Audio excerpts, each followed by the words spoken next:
Hi, I'm Sung Rae. I'm Something Else. Here, Black Girl Soul, a podcast where we discuss the Asian dramas we love from a Black female perspective. We are looking to be entertained, to learn about other cultures, and share our passion for these shows. Welcome.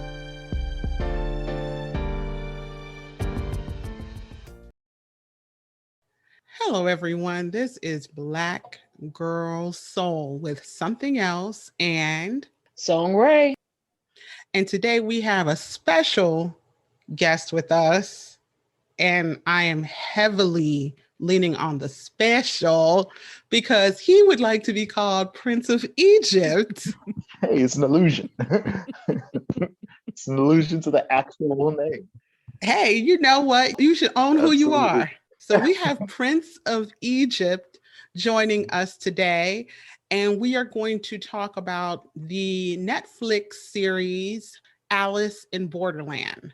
But Yes. first, we have a word from Sun Rae. All right, so ladies and gentlemen, we are in the month of May. May has just begun. It's May 2nd to be exact. So it's starting yesterday. Asian American and Pacific Islander Heritage Month began. And that basically is a period for the duration of the month of May for recognizing the contributions and influence of Asian Americans and Pacific Islander Americans to the history, culture, and achievements of the United States. For those of you who are kind of like me and like to learn more, like to know more, I am going to send you to AsianPacificHeritage.gov. Again, that's AsianPacificHeritage.gov. I apologize. They have awesome resources and things there for you to learn more about the contributions, the people, and even the specific places that constitute the Pacific Islands, Micronesia, the Cook Islands, just different places where you can learn about the Asian American Pacific Island American heritage. All right. All right. Big ups. I want to respect. I'm going to go check it out. It's important for us to know more than just February and Black History Month because ignorance puts power in other people's hands. And we know less culturally, and therefore those people who know less culturally do not know how to engage and how to respect and don't understand the language of multiculturalism. So, Hey, and before we start, I don't remember her name entirely, but I want to give a big ups to the Asian American director who directed a short film titled Groundhog Day for Black Men. Speak. And right. And it was an incredibly innovative film. Combining what would happen if a Black man kept waking up only to be shot by a police officer. And you find out that the director is an Asian American woman. And so here you have this sense of solidarity between these two cultures that most people feel as if there's a rift between. But she recently got on her TikTok and started explaining how she came up with this concept for the film. And when I think someone at the publication or on the online publication Now This saw it, asked if they could share it on their channel. And she said a year later, she saw the exact same concept, but it was called something like Two Completely Different Strangers. Two Distant Strangers or something like that. Right, Two Distant Strangers. And it was really well done. But she said that she felt particularly taken advantage of when she saw that the film had been co-produced with Now This. So Now This essentially stole her idea. Right. Because when I saw this film, it was so interesting because here you saw like a perfect allegory. This Black man just could not escape, even when he tried to find common ground. Had a really interesting ending, really interesting concept. And you would have never known that one of the biggest advocates for Black culture and Black people was an Asian American writer director. So big ups to her, and many thanks to her for her innovative idea. And if we can, Prince of Egypt, could you repeat the name of the show? So the name of the film was Two Distant Strangers. It's on Netflix and it's a short. Thank you. And I'm looking up Yeah, it's only about 31 And minutes I'm long. looking for her name. Cynthia Cow. Okay, Cynthia thank Cow. you. Thank you. First name spelled Cynthia, and last name spelled Kao. Thank you for that, Prince of Egypt, because I learned about this yesterday. Actually, Prince of Egypt was the one who hit me to the short. And I was like, wow, it's not the thing you necessarily want to see, as far as like we're inundated with so much video and so many accounts of this sort of thing, but it is so apropos, so on point, and turning that lens, it was very well done. And I don't want to take anything away from the producers, but y'all did not do your due diligence. Now, this was ridiculous in the way that they stole that from her. Maybe somewhere in the fine print, when she gave them permission to post her short, I don't know if she gave away her rights. I hope she sues, but they should have known better, because I think in some places it still shows her short and now this. Like, if you're going to commit the crime, at least erase the evidence. Like, damn. So anyway, right. Thank you for that, Prince of Egypt. Yeah, and appreciate it. And now we're moving on to the Netflix Japanese drama Alice in Borderland, which is a science fiction suspense thriller drama based on the manga of the same name by Hiro Asu, or Aso. And it's basically 3 friends get trapped in an abandoned Tokyo where they're forced to participate in dangerous games that are based on a deck of playing cards. Every time they survive a game, it basically gives them a visa for something like 2 days or a certain length of time just to live. And then when that visa expires, if they don't go play another game, then red lasers shoot from, I don't know, the sky at them and kill them instantly. So, Prince of Egypt, tell me what your grade was and what your takeaway was of this show. Okay. I mean, first off, I'd probably give this an A.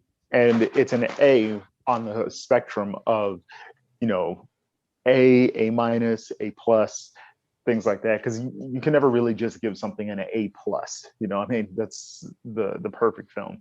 But as far as like my level of enjoyment of it, and whether or not I would recommend that other people watch this, absolutely. I mean, it was a series that surprised me and that I enjoyed it so much, because it's not the type of thing that I would have just looked at and been like, oh, like, yeah, I'm automatically going to like this. But it had such an interesting like concept. And anytime you kind of introduce, something that goes along with themes of like Alice in Wonderland, kind of getting lost in Wonderland, there's going to be an interesting element to it.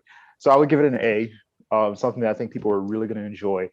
And yeah, I can't wait to talk about it. And I watched it also. I watched it with Prince of Egypt. Rae didn't watch it, but we're hoping that we can convince her as we discuss it. So Rae watched up to 4 episodes. I told you I started it. Oh, I didn't know. I watched up to 4 episodes, but I didn't finish it. And so I'll go ahead and speak to that, because I do have some questions that I'm sure you two will be able to answer for me. Oh, fabulous. So in my beginning and when I started, the concept is a very cool concept. I like the concept. I like where they were going. I think for me, the blood and the gore were just over the top, and I couldn't deal with that. So that's what caused me to put it down. So like overall, I like where they were going with the concept of being lost in a video game. It reminded me, honestly, of the the Hunger Games. Okay. Except for you're talking video game as opposed to like people have put this stuff together as a video game, but you're still doing the same kind of functioning as what I saw from the first 4. But we're not really told that it's a video game. We'll get into it. We're not really I'll remember that so we can come back to it. Right. Because you're just basing this off of my haven't watched the whole thing. So right. But in that, I just, I was kind of struggling with that concept, and I'm like, okay, why are we killing everybody? Why does everybody have to die? And I think that's what paused me, because a serious thing occurred like within the first 3 episodes, and I'm like, oh hell, I don't know about this. And so I like went on and put it down. But I do have questions for you guys, because I would love to know how his story ended, since where I left off, I was just really jaded. Okay. Well, before let's finish up this part, and then we'll do that spoiler alert and really dig into this show. So I'll say quickly that I gave it a solid B. It's not my typical genre. I mean, I do like suspense thrillers, but I think I tend to like them as movies and not as television shows. And it's not that I'm turned off by blood and gore per se, but I don't like it for the sake of gratuity. And I don't think they did that, but it was definitely an element. I'm not someone who's into horror, and so I was concerned about there being an excessive horror element.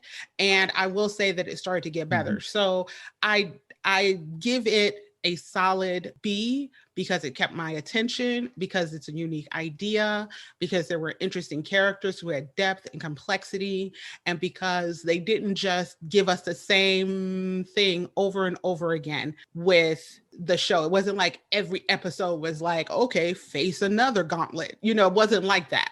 So I hope you all give this show a shot. And if you haven't watched the show, then I'm going to put in that spoiler alert, because we are about to really break this show down a bit, or at least talk about the aspects that we really enjoyed or had questions about. So if you would, Prince of Egypt, you, in the course of us watching it, expressed surprise, because you were used to seeing the shows that I watch, and how they're cutesy shows or they're melodramas or that kind of thing. And so this was a pleasant surprise for you. Can you speak to how this was such a different idea as far as a Japanese or an Asian show for you?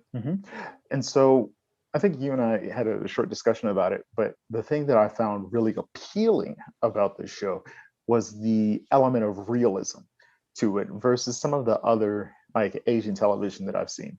Because with some of the other Asian television that I've seen, whether it be K-dramas or whatnot, it definitely seems as if a story is being told to you and your characters are very definable, things like that. Whereas here, it just seemed as if the acting was a bit more gritty and more real, and a bit more intense, if you will. And I really felt as if it wasn't just so much like I felt like the acting was better. I just felt as if it was more real than some of the other Asian television that I had been watching. And if I could interject, I'm going to speak to, like, I've recently started watching a lot more Japanese dramas and Japanese content. And I believe like the stuff that I've seen of late. So, I cannot think of the name of it right this second, but there's a show I just watched and finished. And I also started the one about my husband won't fit. Oh God. So between those two, one of the things I do note is that they are a little bit more gritty. They are a little bit more just realistic and right to the point, as opposed to what I've noticed in Chinese or Korean dramas. Yeah, because like I found myself a lot better able to relate to the characters. Like if a character, felt sad or had a sympathetic story, I really felt as if like I empathized with the character. Like there was the one character who was kind of, I don't want to say weak, like out of the three friends who were pulled into that world, one of them was kind of like the weaker of all of them. And somehow maybe he had gotten shot or something like that. And you really felt sympathetic for him because they had set up that dynamic where his two friends were a little bit stronger, a little bit, had a little bit more, not substance to them, but they were a bit stronger. And you felt sympathetic for him. And you were even able to see how another female character was able to kind of like cozy up to him and kind of relate to him with regard to his own like insecurities. They set up such great backstories for the characters, especially the three main protagonists. And they really made you feel a connection to them.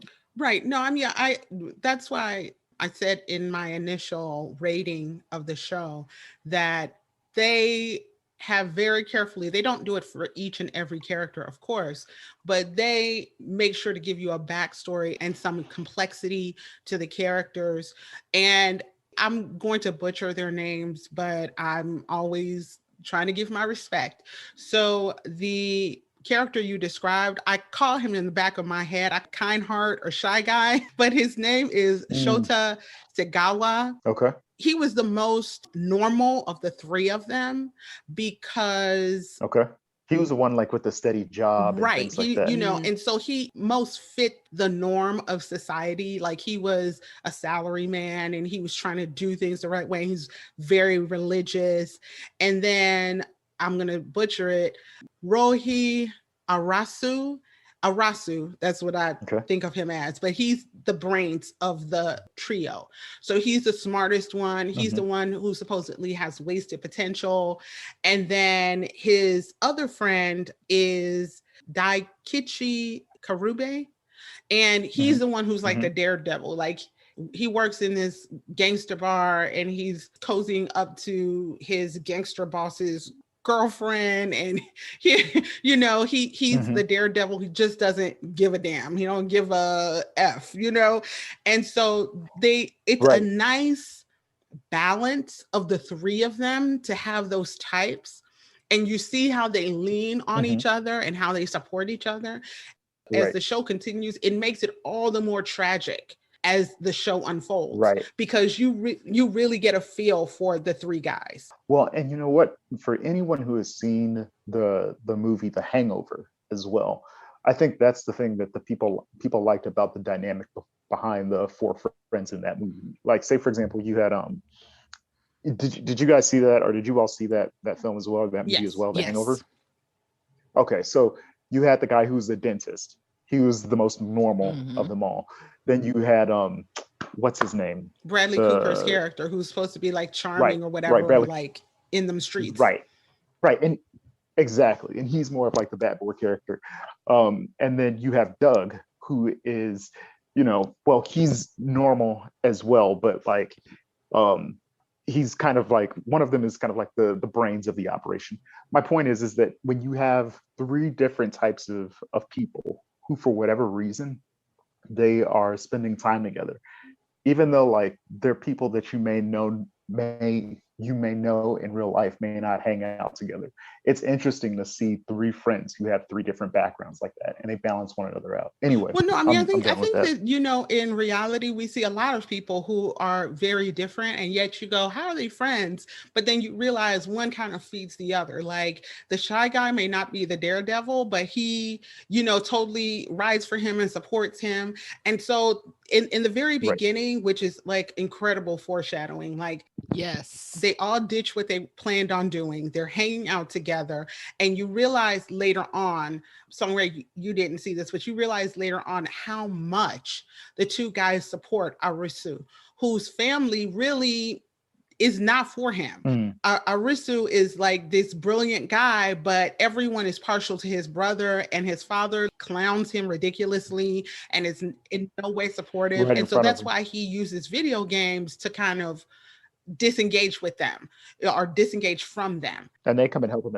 No, you say. I'm sorry. I was just gonna jump in to say a part of it too, though, is that he didn't fit the everyday mold. He was kind of against the grain in that he didn't get out of school, go get the company job, go do what is like, quote unquote, the normal thing to do. He was the one that, you know, he kind of lackadaisical, hung around, and for his brilliance and all of that, he was still kind of laid back about his movements at the beginning. I'm not sure how he developed later on in the story, but in the beginning, he put forward that energy of, well, you're not really doing that with yourself, so okay, we're not going to focus on you. We're going to focus over here because at least he got a job and he's doing something. And actually being pulled into Borderland in a weird and like traumatic way was something that was good for him. Okay. Because he really needed something that was going to actually engage him. Right. Because he became his true self. Because he was bored otherwise. It's like he flourished in Borderland in a weird kind of way. Do you agree or don't agree, Prince of Egypt? Else. I heard a door close. Something else is something else, and we'll be back in just 2 and 2. Oh, funny. Well, now that we're here, everyone, we just want to go ahead and give a shout out to our soap makers. We want to make sure that we promote the brands that promote us. Oh, Hello? something else has returned. Okay, so I forget where I lost you guys, but I'll kind of try to jump back in. So it was interesting also because Arisu, I'm saying his name wrong, Brainiac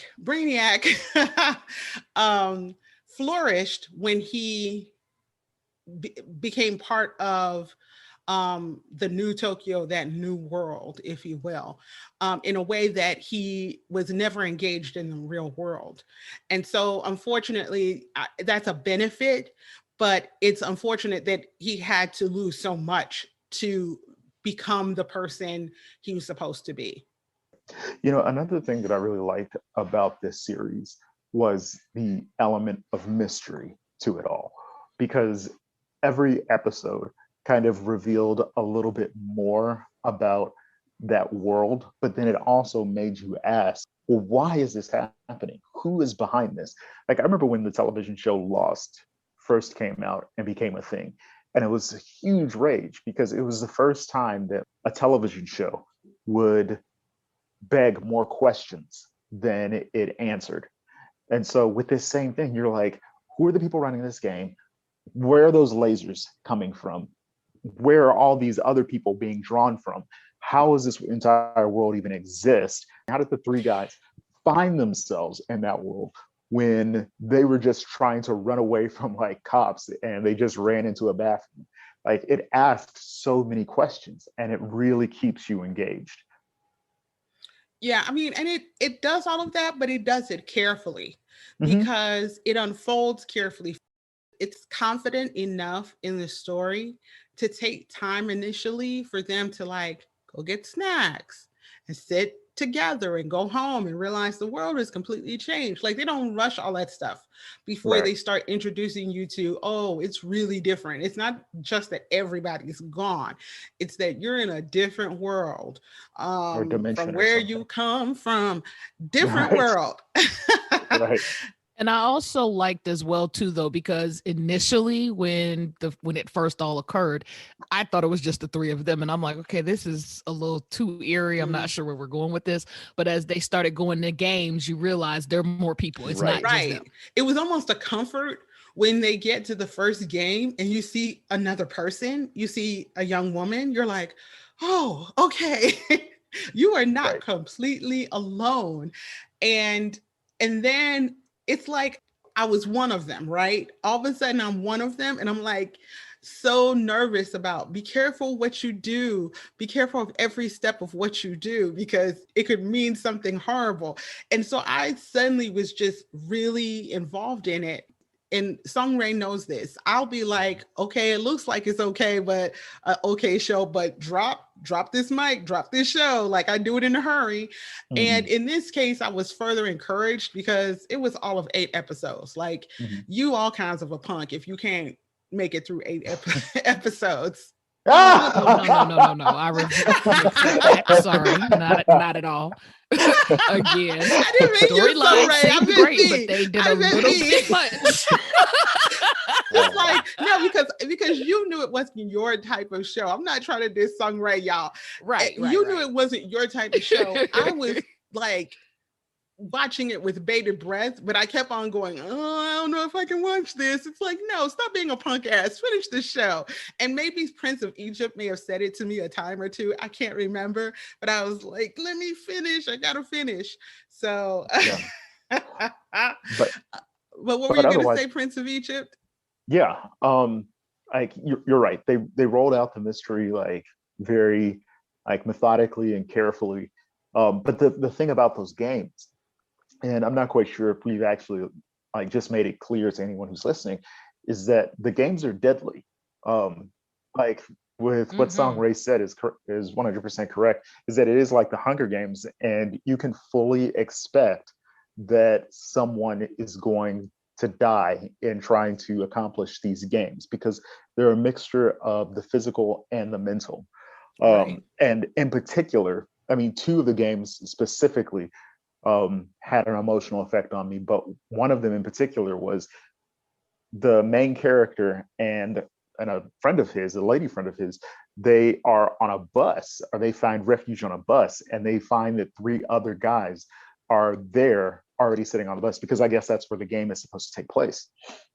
And when they find out that they need to leave that bus and like go 5 or 10 miles in the next hour or so, one of the three men that they met on the bus, like his leg for whatever reason was broken, or he just couldn't use it.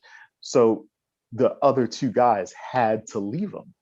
And when you find out that they were heartbroken over having to leave their friend, their compatriot, you think to yourself, oh man, like these guys must have been brothers, they must have been friends, just like the initial trio. But when you find out that they had only known each other for a week, and they had gone through so much over the course of that week, Wow. that for them to have to leave one of the other guys was like leaving a brother. You see the way in which this game is so intense for the participants. So before we go any further, there's two things I need us to clear up. One, can you explain the premise of how this game works? Because you said with cards, but like, can you break down how that all works? And I have to draw upon my memory because I haven't watched a lot of the show in several weeks now. But essentially, first off, you know that you have to participate in a game. And when you show up at one of the game's sites, and please, something else remind me, but there are cell phones there. And once you access the cell phone I think gives you the instructions for the game, but then I think a card from a deck of cards is presented there. Whatever the kind of card it is, kind of gives you a clue as to what type of game it is. Is it a mental game? Is it a physical game? Is it a game where you're going to have to sacrifice a friend? Is it a psychological game? Things like that. And then once you head into it, and the number tells you your level of difficulty. Yes. So yeah, those are the games people are going into. Like, say, for instance, the one with the bus. But then there was, another one where what happened? I think they were everyone was in a building, and one person had committed a murder, and everyone had to figure out who the murderer was and kill that one person out of hundreds. And so, some people were like, hey, let's go through this methodically and figure out who the murderer is. And some people are like, well, let's just kill everybody else who's not like one of us. They're these psychological and deadly games.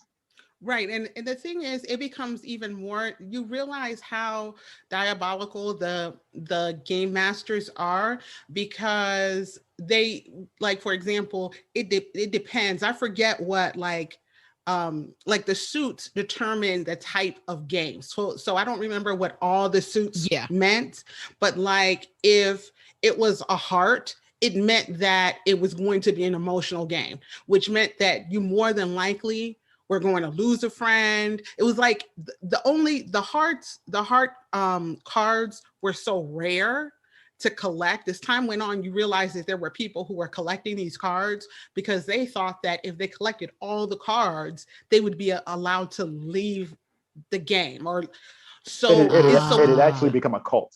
Yes, exactly. Well, so before we go there, because I'm a slow you down, something else. Sorry. Can we backtrack one quick second, because you all have jumped past where I've seen it. So the other last question I had, because I thought I got a little bit confused by what Prince of Egypt said. So, and again, we've entered total spoilers. So if you haven't watched, our apologies. Watch the show.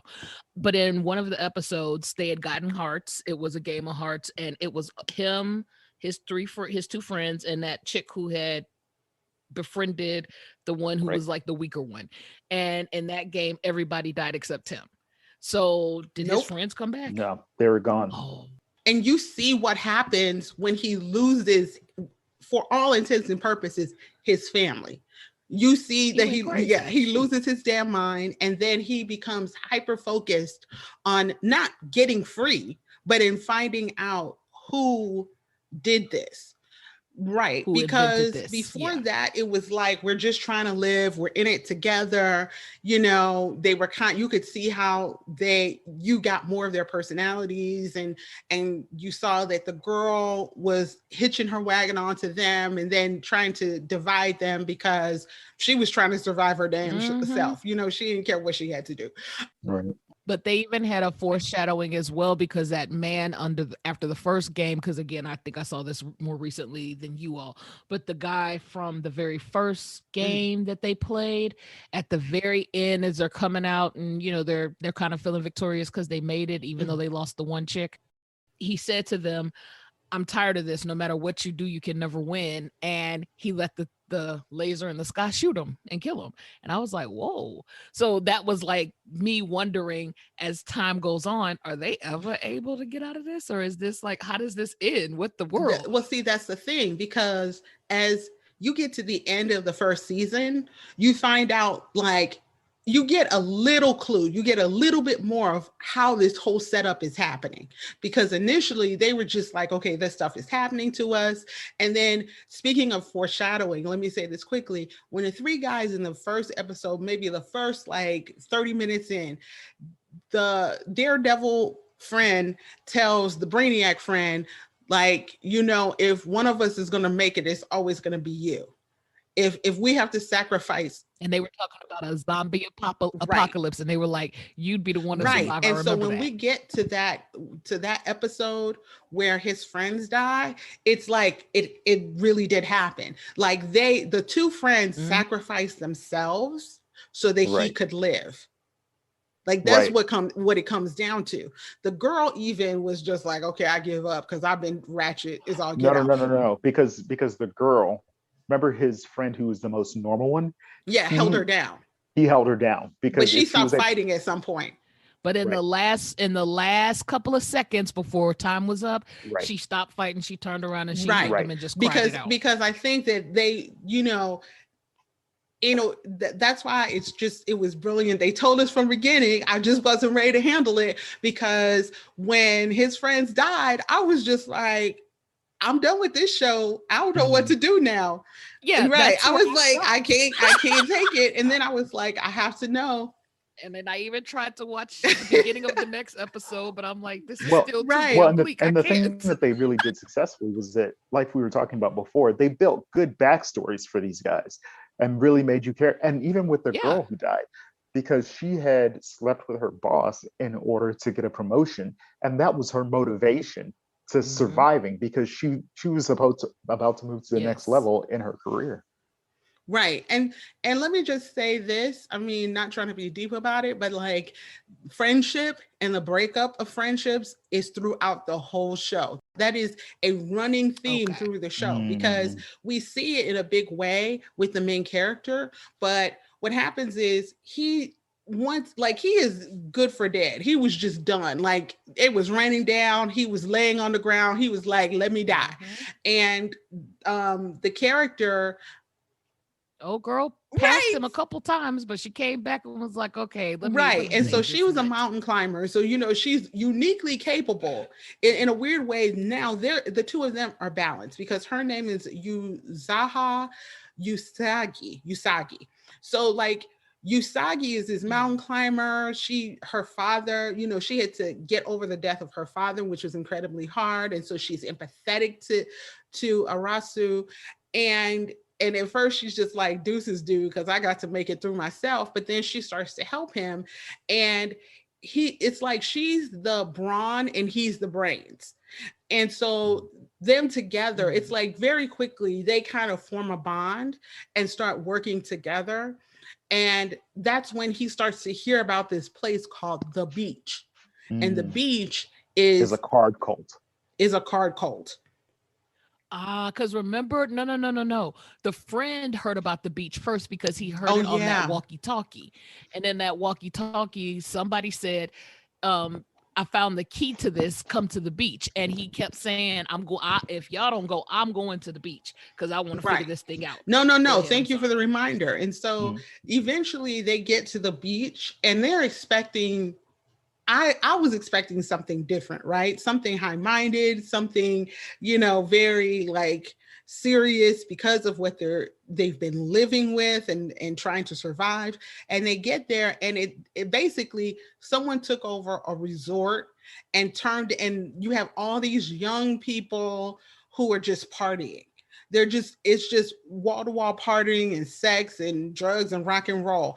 And it's so jarring from everything they had to get through. And so as time, it starts to unfold, right? So that's the great thing about this show also. You think it's about one thing, then it unfolds into another, and then it unfolds into another. And so they have to then acclimate themselves to this whole hierarchy, social hierarchy, and these rules that they didn't know about, and wearing these bracelets and giving up cards. And unfortunately for Arasu, he's really smart, and so the head of the beach is like, and they call him the Mad Hatter. So the whole Alice in Wonderland, Oh wow. motif or whatever is still threaded through, and so he's called the Mad Hatter, and he basically runs things on the beach along with this The other muscle. guy. The muscle. The muscle, right? And I'm trying to find his name. But so the two of them kind of run the beach, and they seem to be unwilling partners. Like they're just waiting for the muscle to want to take down the Mad Hatter and all this stuff.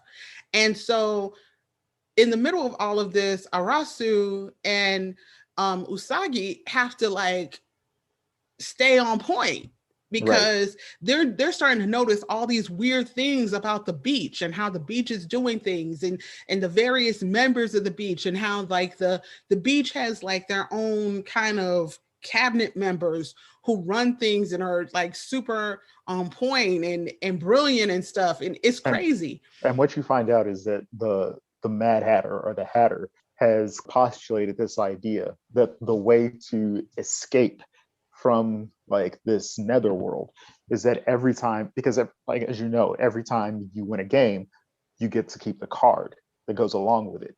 And so Mhm. the Mad Hatter has told everyone, hey, listen, if we're able to collect all of the cards, in a deck, then at least one of us will get to leave. And so that's everyone's purpose. As like people win their games, they bring back their cards and they're trying to put together like a full deck. Right. And Ah. are we going to later on explore maybe the, allegory of of a whole bunch of people in a cult trying to put together one full deck? Maybe. It's Yeah. deeper than I have the brain cells for. But Mm. you can see that they have gotten most of the deck, but those heart cards are hard to even get because those people are not emotionally tied to each other. Right. Except here you Exactly. have Brainiac. He's gotten a heart card because he lost his friends.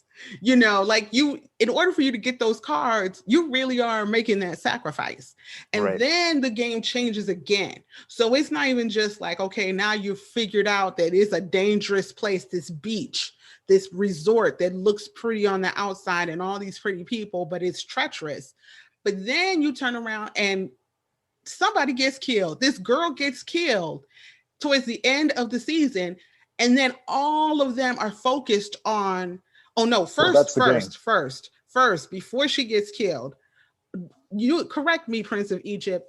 Mhm. Didn't the Mad Hatter get killed first? Oh. Okay, so the way the things played out is that what you find out about the Mad Hatter and his muscle, or the guy who is his muscle, is that they were two people who had come from the other world, like the normal world, together, and they had actually been best friends as well. And the only reason that, and they were still best friends in Borderland, but they pretended it as if they were just unwilling allies. And the only reason is because the guy who was the muscle he was actually trying to stop one of his henchmen who was really crazy from just going off the rails. So imagine this, like, you have the guy who's the charismatic leader, and then you have the guy who's the head of the military. But the only reason that the guy who's the head of the military is the head of the military is because he's trying to stop one of the really crazy generals from taking over everything. Because he was really trying to make sure that, like, the Hatter, the Mad Hatter, could stay in control. Otherwise, this guy who was beneath him would have totally killed the Mad Hatter. Yeah.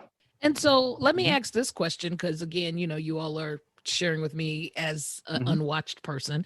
So with the Mad Hatter and the Muscle, the Muscle in here, you said backstory, they're best friends, but I guess what I'm trying to understand is he willing to sacrifice himself for the Mad Hatter? Because this game and the way everything seems to be flowing leads us to believe only one somebody is ever going to be successful. Your question is so apropos because that eventually comes up. But the thing was, the Mad Hatter created this game just to keep them busy. So he was the one who created this. No, he didn't create like everyone coming there. No. The Mad Hatter created the whole concept of collecting the cards. To keep them busy. Right. Right. Okay. They show you a scene of the two men looking over this new world they're in, and then walking through the resort for the first time. And basically he's like, you know what? I want a safe place for people to be in. He has like these high-minded ideals at the time. Like the Mad Hatter originally, much like maybe some version of Alice in Wonderland, he was once sane. He once was, this good guy. You still think he's a good guy in comparison to, I think his name is Aguni Morisono, is the Muscle, right? So everyone is kind of sympathetic to the Mad Hatter because he's charismatic and he's all chilled, and he's even willing to go out and keep on fighting and playing in the games because he has street cred. And then towards the end, you realize that the reason the Mad Hatter died was truly because the Muscle killed him. His best friend did kill him. Oh. And the reason he killed him was because he went to the Mad Hatter. He's like, let's stop this. It's getting worse. It's not better. Because people are really dying. Right. And the Mad Hatter is like now out of his mind. He's truly mad and he's drunk off the power that he has there. And he's like, no, I'm not going to do that. You're betraying me. That's not how this works. And I think because you had seen that the Mad Hatter had actually violently killed someone, and the Muscle's like, whoa. Right. He had seen him. Yes. In fact, he had seen him kill one of the cult members in a room. And so then the Muscle never would have killed the Mad Hatter, but then the Mad Hatter tried to kill him. Right. And so he acted on reflex. And then you find out belatedly that the Mad Hatter pulled a gun, but the gun had no bullets. Right. So it left the Muscle like devastated. Like over and over again, you're seeing two friends who walked into this thing together. This is the second of 3 groups of friends who get torn apart. And so then he kind of loses his mind. When one of the games happens that says you have to kill the person who killed like this girl who was murdered. Like what the Muscle does is he just starts killing everyone. Right. So what happened was this girl was found in the lobby of the resort dead. And all of a sudden it sparks off a new game. All the doors and windows and stuff, like the whole compound is closed down by the game masters, because I think that there was an uneasy peace that existed on the quote unquote, the beach resort. But when the Mad Hatter is killed, all bets are off. So this girl gets killed and everybody in there gets a phone and they're like, if you don't find who killed her, they call her the witch. If you don't find who killed her, then everyone is going to die, right? And so then the Muscle, he don't care because he's killed his friend. He's tired of this world. He's like, I'm just going to start killing people. So in the most barbaric, inhumane thing you see through the whole show, they're just killing people through hallways because him and his gang have all the weapons. So they just go get all the weapons and they just turned into animals, Right. into monsters. And they're just killing people in hallways and stuff like that. And meanwhile, there's some other stuff that goes down because it's treacherous up in there. And Arasu, they tie him up and put him in his room and they plan on killing him. So Usagi is like spending half the time trying to avoid being shot while trying to find this dude before the whole place burns down. Like it turns into, it is a good ending. It went from simmer, simmer, simmer, boil, boil, boil, burn, burn, burn. Like it just kept on growing. And the thing that becomes really interesting is that all throughout this at the beach, you're kind of introduced to these different characters. And there's this one character who seems almost, unauspicious.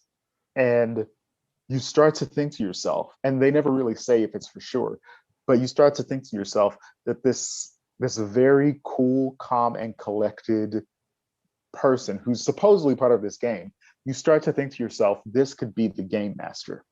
Because when you see this one character in the different games, it's like he knows exactly where to hide. He's very calm and collected about everything that's going on, even though he's participating in the games himself and he's there at the beach. Almost as if like he wants to keep everything going and he's psychologically manipulating people from the inside. When this show ends, you still have questions. So I'm looking forward to season 2. Right. Yeah, because I noticed that there's a season 2. So like, okay, in our ending, Arasu has still not made it back to his normal world. Right. Nope. It's like, that was my other major question. He doesn't make it back to his normal world. Like some people get out of the inferno and the craziness. I mean, and there are all these little side stories and side hustles going on. Like you're invested. If one thing isn't keeping your attention, something else is. But I wanted to also say that the third friendship that gets torn apart is the dead girl had a friend, and both of them were brought into the game as quote unquote dealers. They were supposed to. Oh, wait a second. You need to explain to Song Rae and all the listeners. So the dead girl that Something Else is referring to is the dead girl that was in the hotel and everyone had to figure out who killed her. Right. So that girl, like what happens is when Arasu and Usagi first get to the hotel, they see at different times these two girls who are very close to each other, like they're best friends, and it's like they have each other's backs or whatever. And so they're just more people there. But as time goes on, when one of them dies, everyone at first looks to the friend and says, hey, did you do this? Because you're and always together. Because they're always together. And because it's a heart game, I believe. And they're like, it's her because they're the closest to each other.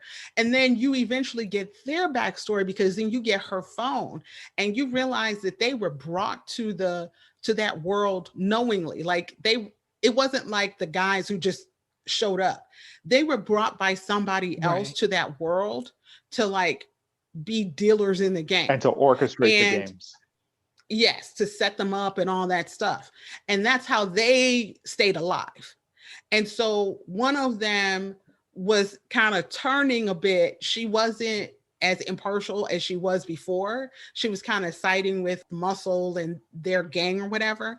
And I don't know exactly, I can't remember exactly what made her worth killing. But that's the third friendship, because you come to find out, I don't even want to give it all away. Like for people who watched it, they know. For the people who don't, haha, boo on you.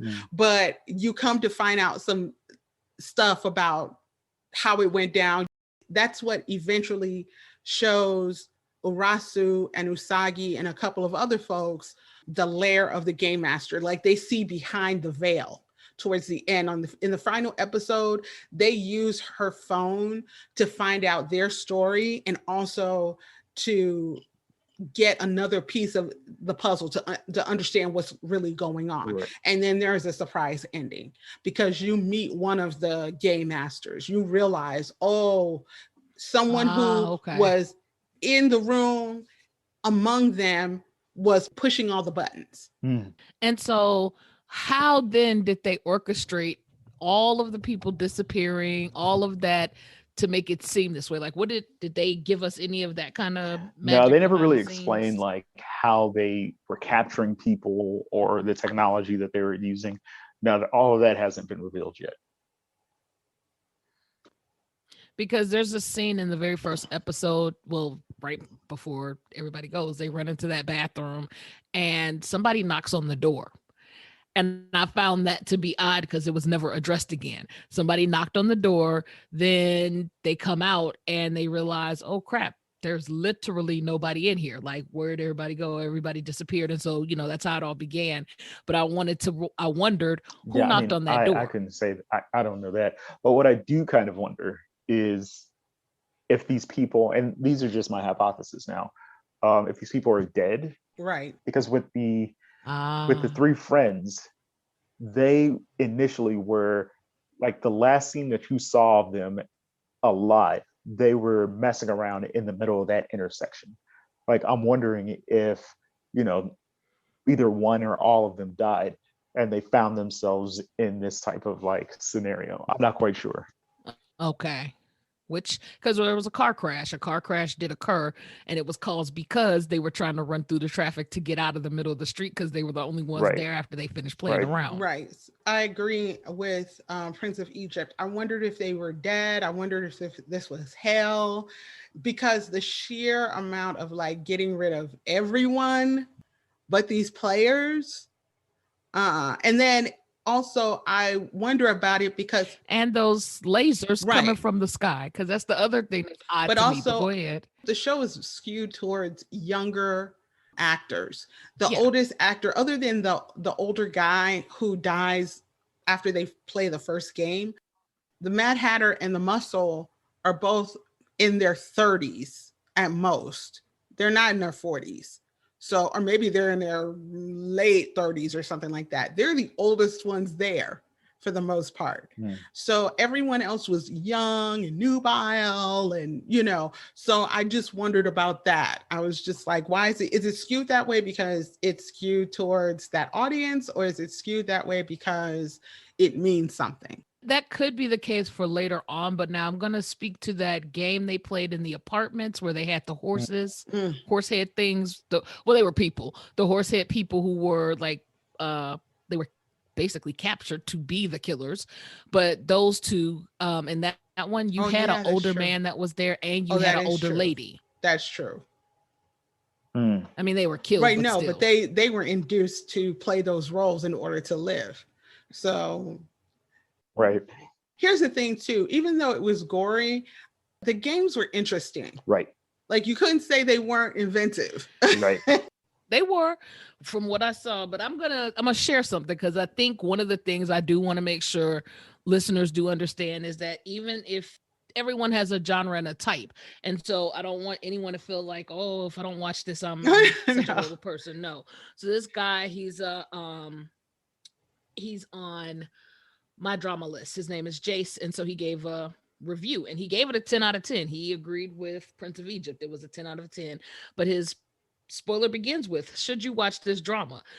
This drama is not for everyone. It contains blood, gore, death, sex, and psychotic survival games with the intent of psychologically traumatizing every player and causing death. Do not watch this if you cannot stomach any of that. And so, just FYI, if you don't watch it, don't listen to something else. You're not a punk. You're not a punk. You're not a punk. If you couldn't make it, you couldn't make it. It's not for, I'm serious. It's not for everyone. Like, every show is not for everyone. Just as Prince of Egypt realized, he was like, seriously, you know what? I'm not really for the candy-coated dramas. You watch something else. But then he found something that was more in his lane. And honestly, I think that there are other Japanese and Korean shows that you would like Prince of Egypt, but it takes time to find those. You have to be willing to. And I know that you have a full diet of other shows that you enjoy watching. So it isn't something that you're like, oh, let me go watch a foreign show too.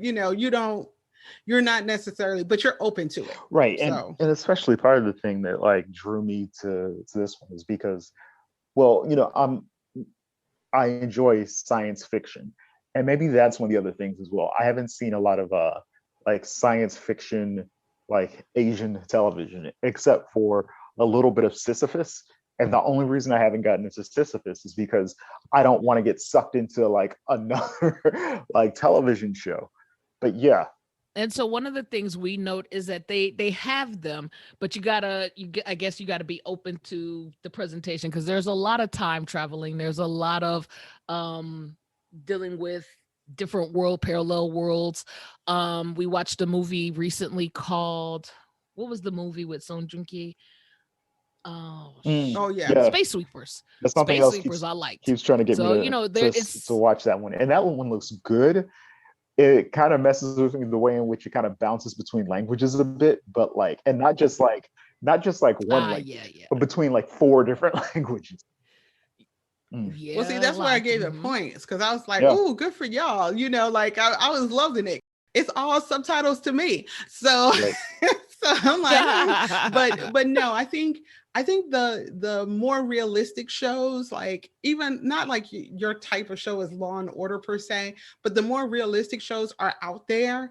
You just happen to be related to somebody who likes the candy coated shows too, but they definitely South Korean, definitely Japanese shows do exist that kind of are more gritty, more realistic. Especially, it's weird. It's like they both have them, but the Japanese do it somewhat differently than, and they do. And both of them can be very deep in, like you can see with this show, right?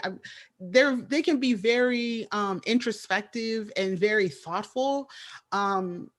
I would even hazard to say that the Japanese shows are a smidge more thoughtful than the South Korean shows, if you were going to compare them. I don't even put the Chinese and the Taiwanese or anything else on the map with that. But they take cutesy to another level. You'd be walking away with cavities if you watch one of those shows or those genres. But the Japanese in particular, it's like, even their speech, it's definitely, I'm not surprised that you found that realism with a Japanese show first. Okay. And I know we're going to do another episode soon where we'll talk about what we've been watching, but like, I'm going to help you. There's one called Midnight Diner. I dropped that too. But that one got boring after a while. It's real slice of life. Like you're really getting like Japanese culture, like real people walking in, sitting down, having conversations, eating food. Like it's 2 seconds from like a reality show. Cheers. Yeah, you're right about that. I was about to say, because no, Cheers is too cheery. It's not that cheery. No.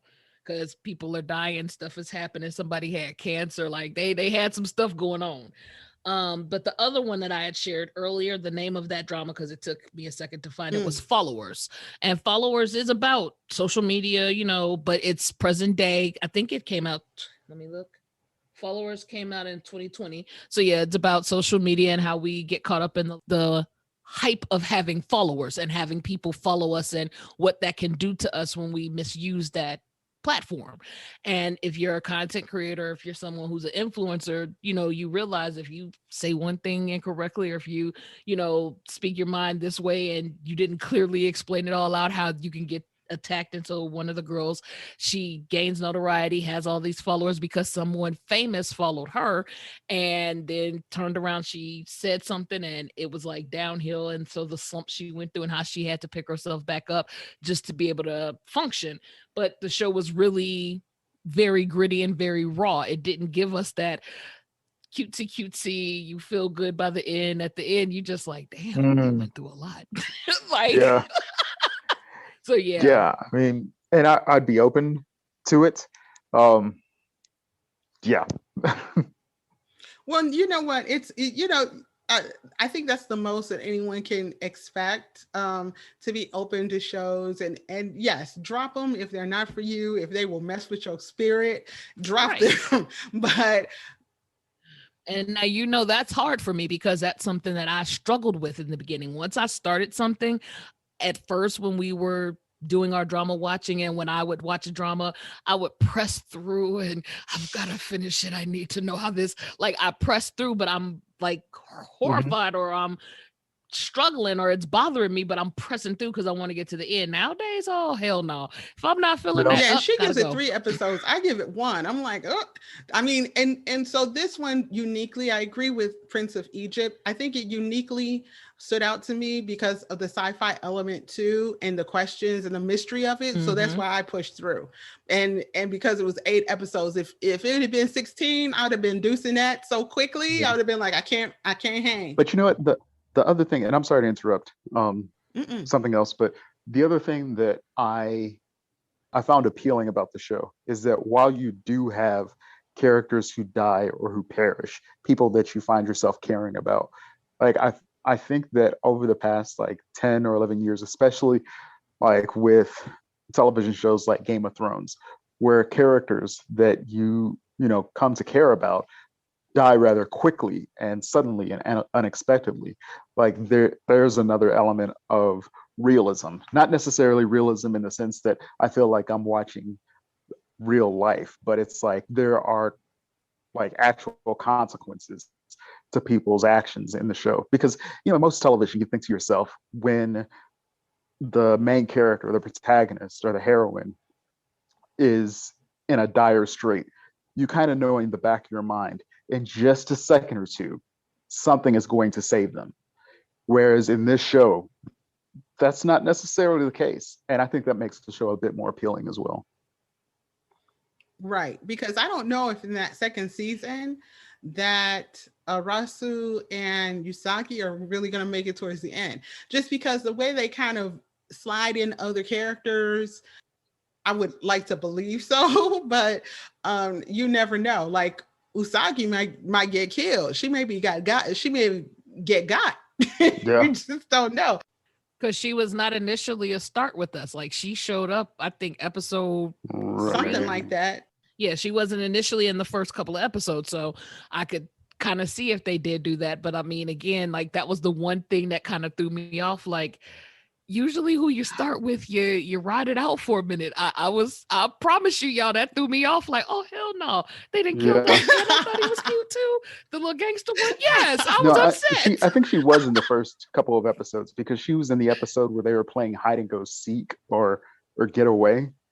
Remember, because I think she was like, right, that was episode 3. My bad. Episode 2 was their very first game, and they hadn't met her, and we knew nothing about her. I think we may have seen her in passing or something but they never gave us anything about her to episode 3. Episode 3 is where, matter of fact, she started off in the end of episode 2. Now that I just realized, at the end of episode 2, you see her looking the city, or looking, I guess she's on a mountain or something.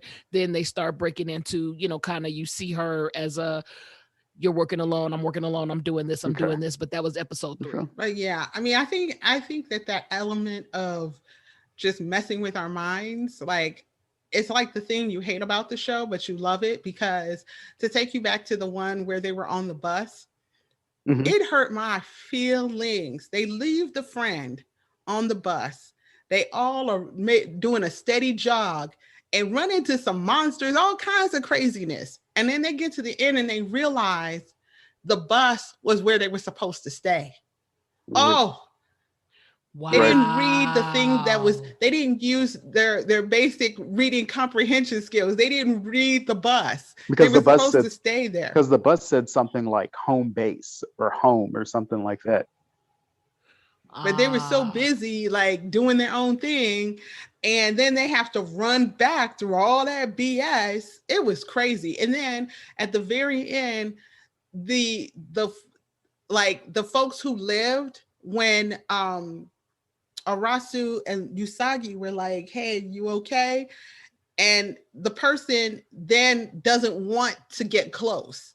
it's like you see how shell shocked the person is. Like Right. now they don't want to be attached to people. They don't want to form a connection.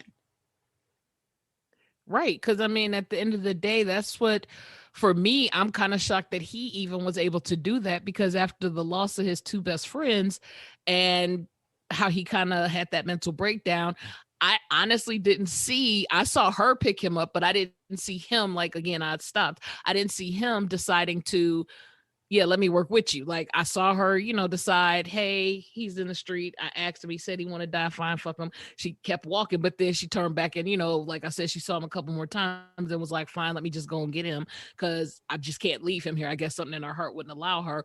But him connecting again with another person was interesting, because I personally probably would have been very, I'm solo. I can't do this with nobody else. I'm solo. Yeah. But yeah, I think we've exhausted this. It's just like there's so many other little things about the show, but really you only get it if you watch it.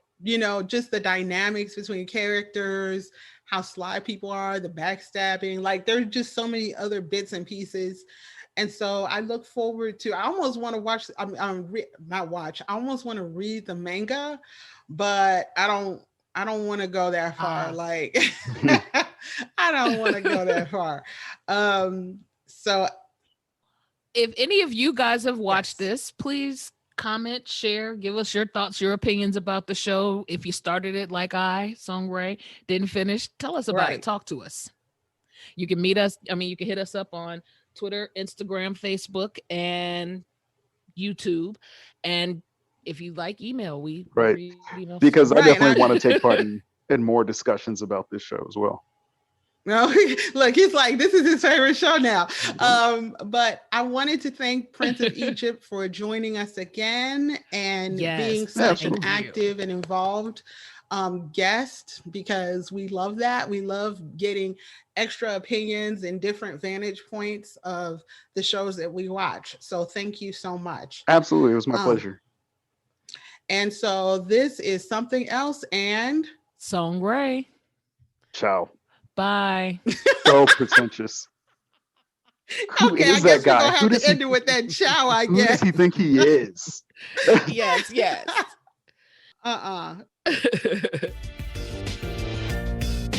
Thank you so much for listening to Black Girl Soul. We enjoyed having you, and please subscribe, like, and follow our Facebook page, YouTube channel, Twitter page, Instagram page,